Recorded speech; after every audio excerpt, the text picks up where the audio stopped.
Your books just go from strength to strength. And you have a new one out, David has a new one out. Have you read it? Coincidentally, no. Have you read it? No. It's not for me, it's for children. Well, you probably enjoy it. From his comedic performances on stage to his remarkable achievements as a children's author, David Walliams has won the affection of countless fans. But what happened after his stint on Britain's Got Talent? To answer that, we need to delve into his past to truly understand the person behind the fame. Join us as we explore the fascinating journey of David Walliams, uncovering the triumphs, setbacks, and surprising turns that have defined his life and career. Early life. In 1971, right in the bustling streets of Wimbledon, London, our story begins. It was on August 20th that a future comedic legend came into this world at St. Teresa's Maternity Hospital. This little bundle of joy was named David Edward Williams, and he wasn't alone in this journey called life. Little David had a wonderful support system right by his side. His father, Peter, who worked as a London transport engineer, and his mother, Kathleen, who was a lab technician, were always there for him. And let's not forget about his sister, Julie, who completed their lovely little family picture. David's early years were spent in the charming town of Banstead, Surrey, more specifically in the Newark residential area. Although the specifics of his childhood are a bit hazy, one thing is clear: David was anything but ordinary. He had a natural flair for creativity, a mischievous glimmer in his eyes, and a sense of humor that was simply undeniable. David's formative years were greatly influenced by his education. He first attended Collingwood Boys' School in Wallington, and then continued his studies at Reigate Grammar School. It was during this time that fate stepped in. A fellow classmate named Robert Shearman, who would later become a renowned writer himself, shared the same classroom as David. Perhaps Robert caught glimpses of David's comedic potential even back then. As David's thirst for knowledge and love for performing grew, he found himself at the esteemed University of Bristol, where he got his Bachelor of Arts degree, specifically in drama. Amidst the academic challenges, he stumbled upon a hidden talent: theater. It was at this point that he joined the prestigious Footlights, a renowned breeding ground for comedic brilliance. Through his involvement with Footlights, David honed his craft and further developed his comedic skills. He also joined College Equity, but it would turn out that there was already a member with the name David Williams. So he made the clever decision to go with David Walliams instead. A small change, but an important one to set himself apart and make his mark in the world of entertainment. But Bristol had much more to offer than just the world of books and plays. It was in the midst of a National Youth Theatre performance in the year 1990 that destiny truly cast its benevolent gaze upon David. It was during this fateful event that he crossed paths with a kindred soul, a talented fellow comedian named Matt Lucas. Little did they realize at that moment, but this unexpected encounter would ignite a partnership that would go on to redefine the landscape of British comedy for many years to come. Together, they had us howling with laughter. From the absolutely hilarious shenanigans of Little Britain to the humorous sketches of Come Fly With Me, David Walliams and Matt Lucas truly became a dynamic comedy duo that swept across Britain like a tempest. But let's take a step back and explore where this incredible journey all began. What sparked the flame of their enduring friendship and ignited that creative spark that shone so brightly? Matt Lucas. The National Youth Theatre is a vibrant and bustling theatre filled with young, aspiring performers, each eager to showcase their talents. Amongst them, two individuals stood out: a fresh-faced David Walliams and a lively Matt Lucas, both full of youthful energy and an undeniable stroke of comedic genius. Believe it or not, it was during their teenage years that these two comedy icons first crossed paths. The National Youth Theatre provided the perfect stage for them to unleash their comedic prowess, and they did not disappoint. Their performances were nothing short of extraordinary, leaving audiences in stitches and craving more. As fate would have it, David and Matt crossed paths in the most unlikely manner. It was as if the universe knew that these two were destined to create comedy magic together. David and Matt, like two peas in a pod,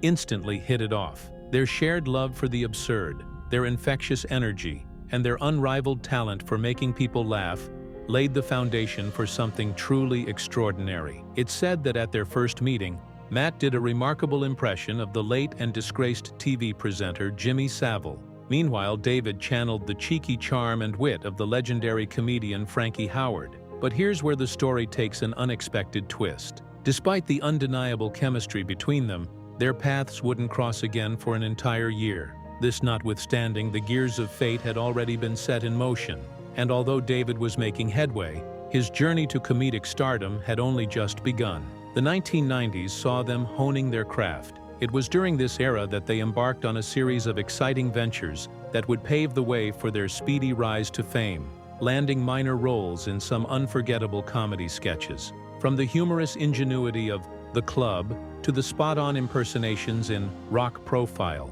these two comedic geniuses showcased their versatility and knack for delivering rib-cracking performances. They even took a cheeky jab at British aristocracy in the comic spoof documentary Sir Bernard Stately Holmes. And let's not forget their memorable appearance in the cult classic Mash and Peas. This offbeat gem left audiences cackling, cementing their status as comedy legends in the UK. It was clear that David and Matt had a knack for creating unforgettable moments that would be etched in the annals of comedy history. In a stroke of brilliance, they even made a cameo in the Pet Shop Boys music video for I'm With Stupid.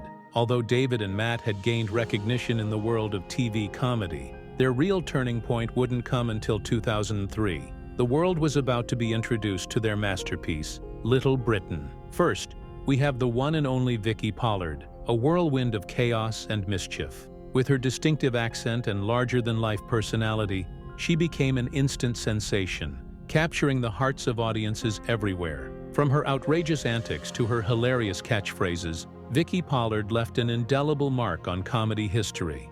But that was just the tip of the iceberg. Who can forget the bickering duo Lou and Andy? Their constant banter and misunderstandings had us laughing till we cried. Lou's exasperation and Andy's childlike innocence created a dynamic that was equal parts hilarious and endearing.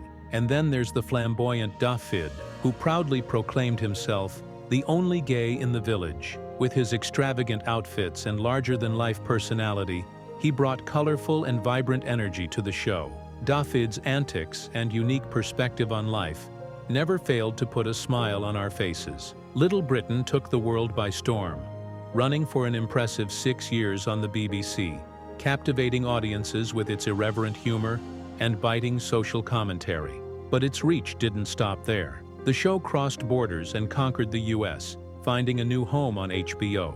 Little Britain's success was so immense that it even spawned a wildly successful live stage show series in 2006, Little Britain Live, allowing fans to experience the hilarity up close and personal. And let's not forget about the American spin-off, Little Britain USA. David Walliams and Matt Lucas, the comedic masterminds behind the show, parodied their success with this brilliant adaptation. They brought their unique brand of humor across the Atlantic, introducing American audiences to a whole new cast of unforgettable characters. After their successful run with Little Britain, the dynamic duo brought us another gem called Come Fly With Me. This hilarious airline-themed 6-part series took to the airwaves on BBC One, capturing the hearts of viewers everywhere. In fact, the first episode became the third most-watched program on Christmas Day 2010 and was crowned the year's most-watched comedy.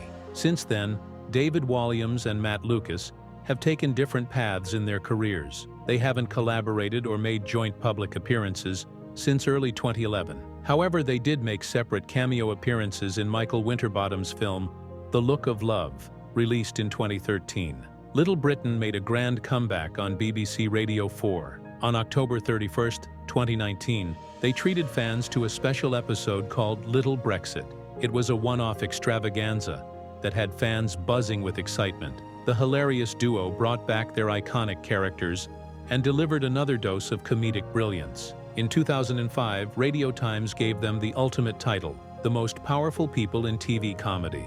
They ruled the comedy scene with their wit and charm, leaving everyone calling for a repeat performance and proving that they were at the top of their game. David's career had already seen some amazing accomplishments, especially with the incredible run of Little Britain. But that was only just the beginning.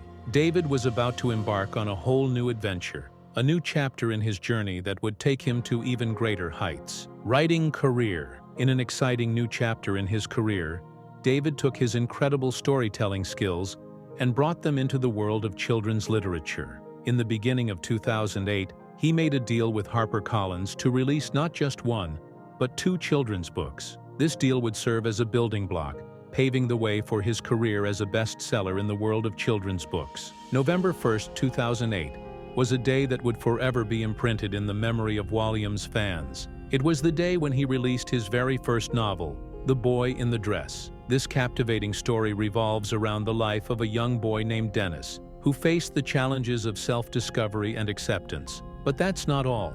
On Christmas Day in 2014, fans were in for an extra special treat. They got to experience the magic of The Boy in the Dress on the big screen, as the film adaptation graced households worldwide, spreading joy, laughter, and a whole lot of holiday cheer. David didn't stop there. In November 2009, he unveiled his next literary masterpiece, Mr. Stink. This heartwarming tale of friendship tells the story of a 12-year-old girl who finds a tramp and helps look after him, keeping him a secret from her family. Capturing hearts with its enchanting narrative, Mr. Stink was honored with the prestigious Children's Award in the People's Book Prize in 2010.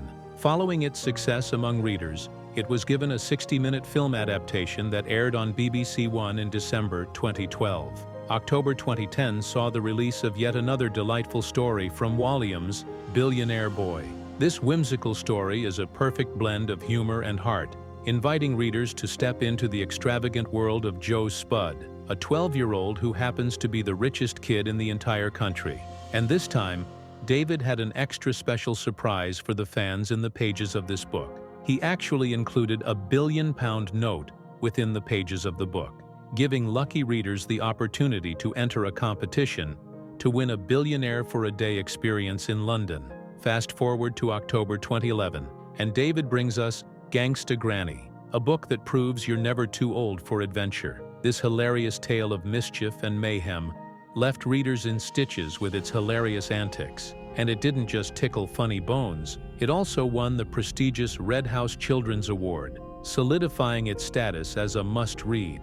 But it didn't end there. Gangsta Granny made its way onto the small screen with a 70-minute film adaptation that premiered on BBC One in December 2013. September 2012 brought us another story from Walliams with Ratburger. The story follows the misadventures of a young girl named Zoe, whose life is just one big misery thanks to her evil stepmother. Ratburger was also made into a one-of-a-kind drama for Sky One. Following the release of Ratburger, David released his 6th book, Demon Dentist, in September 2013. We're taken into the world of a young boy named Alfie, with no family except his dad, who finds himself in a world turned upside down when a mysterious new dentist comes to town. Enchanting young readers everywhere, it won the top honor in the Younger Readers category at the 2015 Red House Children's Book Awards. On September 25, 2014, Walliams took readers on a journey back in time with Awful Auntie. Set in the 1930s, the story introduces readers to Stella, a young girl whose life takes an unexpected turn when her auntie moves into her house with her owl, Wagner. But one thing makes Awful Auntie stand out among Walliams' written works. It's the first, and currently only book of his, that doesn't feature Raj the newsagent, as it is set in the 1930s, long before Raj was born. David followed this up with Grandpa's Great Escape in September 2015. We follow a young boy named Jack on a mission to rescue his beloved grandpa, who unfortunately suffers from Alzheimer's disease. But here's the kicker. Grandpa is trapped in a care home run by an evil matron. Grandpa's Great Escape wasn't just a book. It made its way onto our TV screens, adapted for BBC One. Walliams himself, along with the talented Kevin Cecil, penned the script for this adaptation. And to top it all off, they got the incredible Tom Courtenay, who brought Grandpa to life with his stellar performance. Now here's something exciting. While Grandpa's Great Escape is set in the 1980s, it brings back a familiar face with the return of Raj the newsagent. In November 2016, we were introduced to The Midnight Gang, a book that whisked us away into the magical world of Lord Funt Hospital. It's all about a group of kids who embark on thrilling adventures at the stroke of midnight. But the adventure didn't stop there. In November 2017, Walliams wowed us with Bad Dad, a story that had us on the edge of our seats. It's about a father-son duo who team up for the ultimate heist. Next, indulged us with the chilly excitement of The Ice Monster, which hit the shelves in November 2018. This icy tale takes us back to Victorian London and introduces us to a young girl named Elsie and a woolly mammoth named Trixie. Fast forward to 2020, and we have Codename Bananas, a book set in World War II-era Britain. It's a gripping tale filled with spies, secrets, and bravery. In September 2022, Walliams released Spaceboy, and on April 5, 2023, Walliams gifted us with RoboDog. This thrilling story follows the journey of RoboDog, the newest recruit at the police dog school, as he fights against evil criminals to save his city. David has shown us that not only is he a master of full-length novels, but he's also a wizard when it comes to short stories with his amazing collections. First up, we have The World's Worst Children. This collection is a riot of hilariously naughty characters who will have you rolling on the floor with laughter. From Grubby Gertrude to Nigel Knitboy, each story is a burst of mischief that'll leave you wheezing, taking readers on a wild ride into the world of education with The World's Worst Teachers. Walliams introduces the most outrageous and eccentric teachers you could ever imagine. From Miss Bloat, the science teacher with a peculiar obsession, to Mr. Phobe, the PE teacher who's afraid of everything. And let's not forget about 5 Beastly Boys and 5 Gruesome Girls. These collections are filled with funny tales that showcase Walliams' comedic and literary genius in bite-sized portions. From heartwarming stories about embracing individuality to hilarious adventures filled with wacky characters, David Walliams has created a world of books that children and adults can get lost in. And while David had experienced commercial success as a writer, keeping readers hooked with unique adventures to capture imaginations and leave them wanting more, he was far from done with comedy and TV. How far did his love for comedy and TV take him? Got Talent franchise. In 2012, David Walliams, already a household name for his comedic genius and children's books, joined the judging panel of Britain's Got Talent alongside Amanda Holden, Alicia Dixon, and the infamous Simon Cowell. Bringing more than just his infectious energy to the show, David became an instant hit with fans because of his wit and charm. He also genuinely connected with the contestants, and that made fans love him even more. Remember adorable Ashley and her talented dog Pudsey? David, a dog lover himself, was their biggest cheerleader. He also championed acts like young magician Aidan McCann. His impact was undeniable. David even won the National Television Award for Best Judge in 2015, 2018, and 2019. In 2022, it seemed his Got Talent career was reaching new heights. He was announced as a judge on Australia's Got Talent, reuniting with Alicia Dixon. David's career was flourishing, but soon enough, controversy came knocking, posing a serious threat to his image, legacy, and time as a judge on Britain's Got Talent. In 2022, The Guardian newspaper published transcripts from a 2020 audition where David allegedly made derogatory and explicit comments about contestants during breaks in filming. The first case involved an elderly contestant who engaged in some light-hearted banter with the judges, during which he made a joke at Walliams' expense. According to the transcripts, after an unsuccessful audition, Walliams would refer to him as a Kent once he was off stage and out of earshot, his comments being picked up by the same microphones used by the judges when they were sitting at their desk in the center of the auditorium. The second incident involved a female contestant. In the transcript, it stated that shortly after she walked off the stage after auditioning, Walliams remarked, "She's like the slightly boring girl you meet in the pub that thinks you want to fuck her, but you don't." After much backlash from fans, Walliams accepted responsibility for his actions and issued a public apology saying, "I would like to apologize to the people I made disrespectful comments about during breaks in filming for Britain's Got Talent in 2020. These were private conversations and, like most conversations with friends, were never intended to be shared. Nevertheless, I am sorry." According to a spokesperson from Thames TV, the production company behind Britain's Got Talent, they acknowledged that Walliams' comments were meant to be private, but they still found his choice of words to be inappropriate, making sure to remind him of the show's expectations for future professional conduct. In the leaked transcripts from the 3 episodes reviewed by The Guardian, Walliams was the only one to make derogatory comments about contestants. There are no indications that Simon Cowell or any of the other judges made offensive remarks about contestants. After the controversy surrounding his remarks toward contestants in the leaked transcripts, David decided to leave the show, with former judge of Strictly Come Dancing, Bruno Tonioli, stepping in to fill his shoes. And Walliams didn't walk away quietly. After legal disputes with his Britain's Got Talent bosses over the leaked remarks, he was given an apology, along with compensation. David's career journey may have taken an unexpected turn, but beyond the comedy and the game shows, what was going on behind the scenes in his personal life? We all know David Walliams, the comedian and children's author, but behind the jokes and literary genius, there's a deeper side to him, a man who has seen his fair share of heartbreak.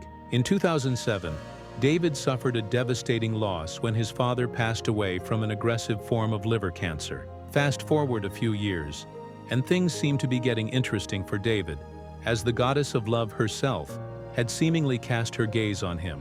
In 2009, he made headlines after he began dating 18-year-old model Lauren Budd. David is said to have approached Lauren's manager to set up the date.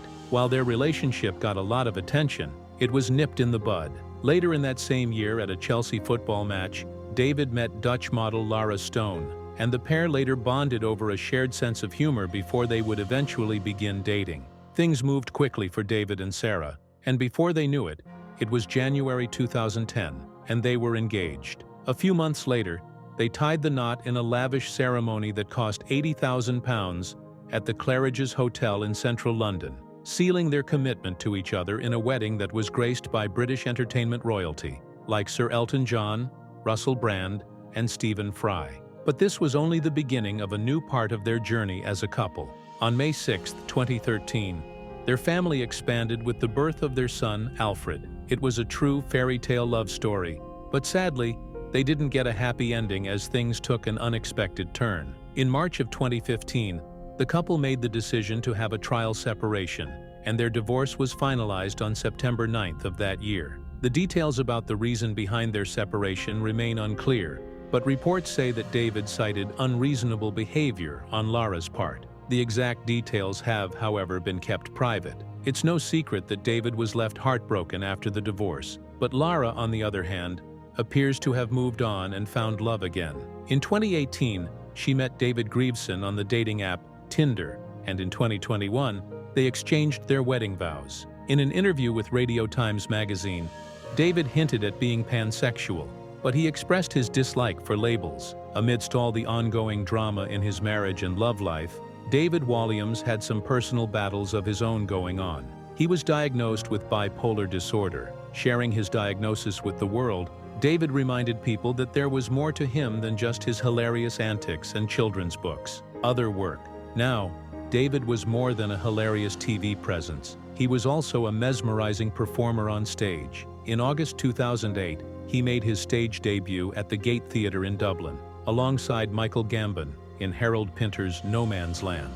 The sensational production was such a smash hit that it moved from Dublin and took the West End of London by storm in the same year. But David's theatrical ventures didn't end in No Man's Land. In 2013, he took on the unforgettable role of Bottom in A Summer Midnight's Dream at the Noel Coward Theatre. He shared the stage with the incredibly talented Sheridan Smith, who was cast as Titania. Together, they breathed life into Shakespeare's masterpiece in a performance that left the audience wowed, bringing the magic of theater to new heights. Fans of British comedy were given a one-time experience when David collaborated with British comedy royalty, the legendary Monty Python crew, on stage at the O2 Arena in London. The spotlight shone on David when he joined them as a special guest on Monty Python Live, mostly, in their blackmail sketch. Beyond being an excellent performer, David is a masterful storyteller with a knack for weaving enchanting and imaginative stories,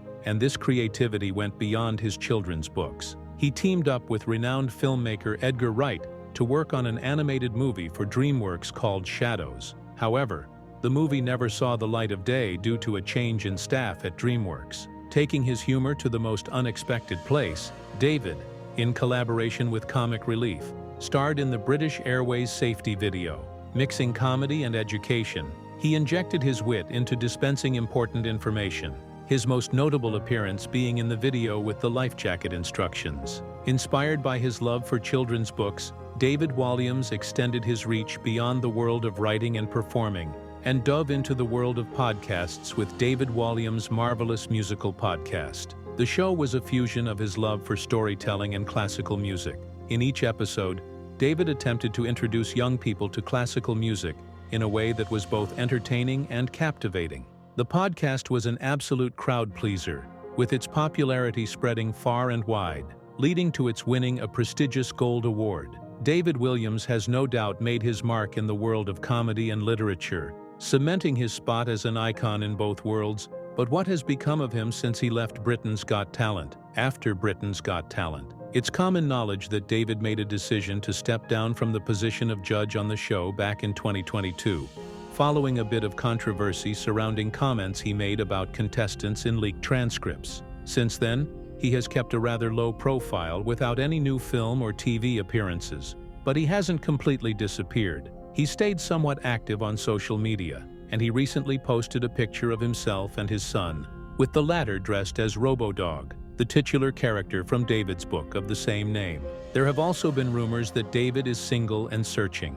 He has allegedly joined the celebrity dating app Raya, swiping left and right, hoping to find love. His profile reportedly has pictures of him and his two border terriers, Ernie and Bert. Now, while David may not have been up to much in the world of entertainment, he has no reason to worry about finances and bank balances, as he has an estimated net worth of $25 million.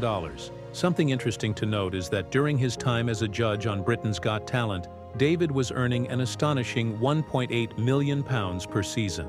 This information became public knowledge after co-hosts and judges, Amanda Holden and Alicia Dixon, discovered that they were getting significantly less pay for equal amounts of work, each being paid £700,000 and £450,000 respectively. They demanded equal pay, and Simon Cowell, a fellow judge, and the show's producer agreed to their demands. So while David Walliams may not be gracing our screens like he once did, he seems to be doing just fine. He's spending time with his son, and if the rumors are true, he might even be looking for love.